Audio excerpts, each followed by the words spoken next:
This is a nice place. I thought this was going to be a dump when I saw it on the map, and when I left in the mist and overcast and went up into the clouds and it was murky and great, and then I came down onto these beautiful flats and this beautiful town, and the weather is just beautiful. It was 20 degrees this morning, it went to 25, it's now about 28, and it is like nearly 1 o'clock in the afternoon, so all them fears of going up into the mountains and the cloud and the rain were all unfounded. I listened to other people that told me that they'd come from where I'm going and that it was all in the clouds and it was all rainy and it was all miserable. And I thought it was going to be a hell of a hardship, and the road's been fine, the gradient profile was excellent. And yeah, shout out to my friend Grant in Hanoi, who put me straight about how the climates work here, and I gotta say he's absolutely right about it all, and I'm back in the room, back in the zone, back on my bike, one crank arm in front of the other, and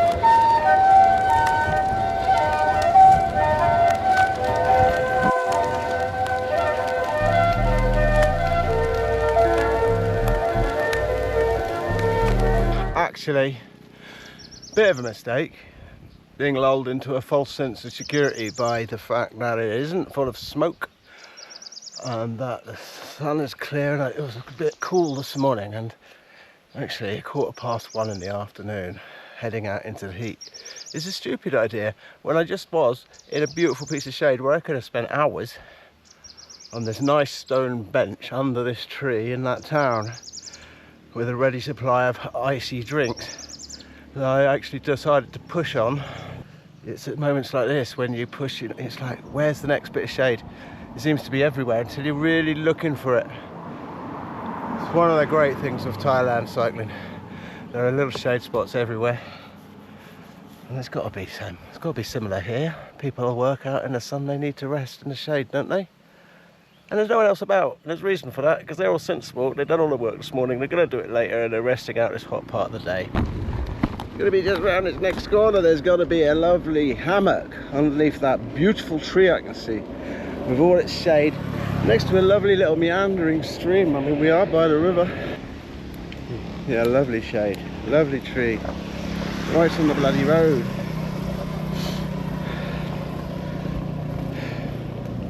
Definitely misjudged that. Only 5k to go to the top. It's got hot, it's not humid, but it's hot. Interesting. My legs feel jelly now. I'm doing bit by bit, get back on the bike, my legs turn to jelly.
Go on in, camera, I'll give you a quick look around.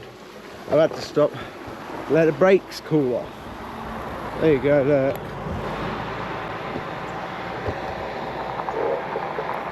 The mountains. I made it up. I'm halfway down, but I know that I need to replace salts and eat something, so I've got noodles, I've got hot water in a flask, I'm going to stick them together, and by the time I get to the bottom they'll have been cooked and I'll eat them. Check me out. Check me out.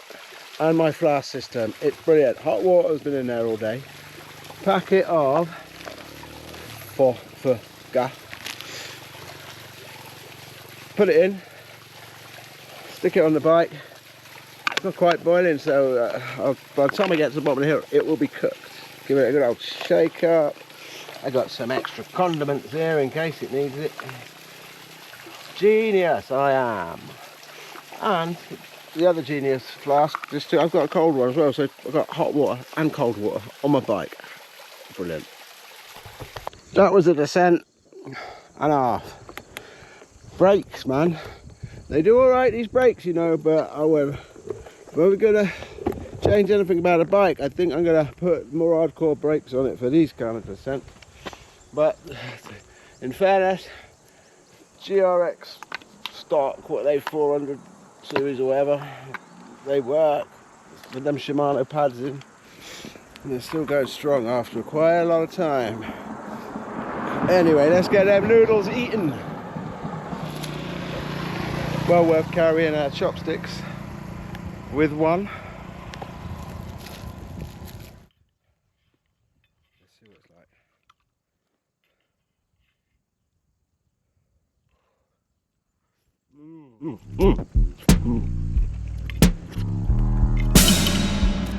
That worked.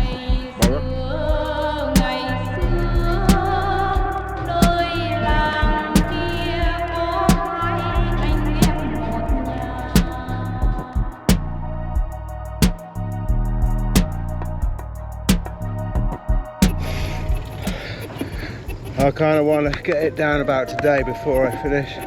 There is 6 kilometers left to go. I hope this place is going to have some space for me. We'll see. Anyway, yeah, having had the great morning, and I knew that I could do another 40, and I knew there was a climb, and it had been cool, and it had been lovely. And I had me lunch, which was a banh mi mistake. Had loads of pineapple and oranges, mistake. Too much sugar, boosted me up, dropped me down quick again. And I left at like 1:10 or something from that town. And that was a struggle of a climb. It was such a struggle because it got hot. It got proper hot. I wasn't expecting it to be hot. I thought mountains, be okay. The overcast, be okay, but no, it stopped being overcast. Sun came down, climbing. And the last bit towards the end was just excruciating. Anyway, 2 things happened, sorted me right out. It's that human contact again, you know, human interactions. So the first one, in fact, there's this place, I think it's in one of the clips. I stopped there. They were very kind people. Muong, like most people are here in the mountains, I think. And they saw I was knackered. They put me in a chair. They made me little glasses of tea. They didn't speak in English. I didn't speak any Muong. I rested my eyes. I was drifting. You know, I was really like on the edge. Anyway, he offered to make me a bed and everything, and I said, oh, I would love to have stayed there. He put a comfy bed. It was like I couldn't lie down, because if I had, I probably wouldn't have got up again. But you know what, I probably could have stayed there. Anyway, that was such a lovely family. I left them, I carried on. Oh, they gave me bananas, so that was very much needed. Anyway, top of the hill, I pushed the last 100 meters, something like that. That's all. That peak, then the sweeping descent, which actually is tiring as well, you know. For long it was the descent. And then there was another, hold on a minute, but this is really loud. There was another little mini climb going through this village, all the kids out, they all went to say hello and all that stuff, and raced me with their bicycles, and I had no way, I couldn't. And then it started going up, and there'd been trucks and everything amongst these kids, and I was scared that the distraction of me and these children was going to cause an accident. Anyway, when they started going up again, I just had to stop again. 250 meters climb, it said it was. I couldn't do it. I was flaking out again. Anyway, just going to try and push it a bit. And then the phone rang, and shout out Mickey Fingers. Your timing was impeccable, brother.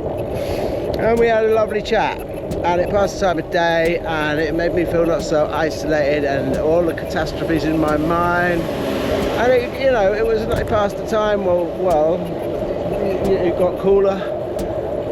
My heart rate came down, my temperature came down, and then I got on the bike and I did that 250 metre climb, and it's been downhill since there. So thanks Mickey, thanks Muong Man, and yeah, what else? There's nothing else to say except all the stuff that I've seen today. I mean, you know, motorbikes with these huge hogs on the back, huge hogs, like dead ones, but massive. A bus with on its roof rack about 50 ducks. Wonder what they thought of their journey. Zooming down and round the mountains it was. Anyway, that brings me to 4.43 kilometres away from the place I intend to stay tonight. And so on that note, let's go.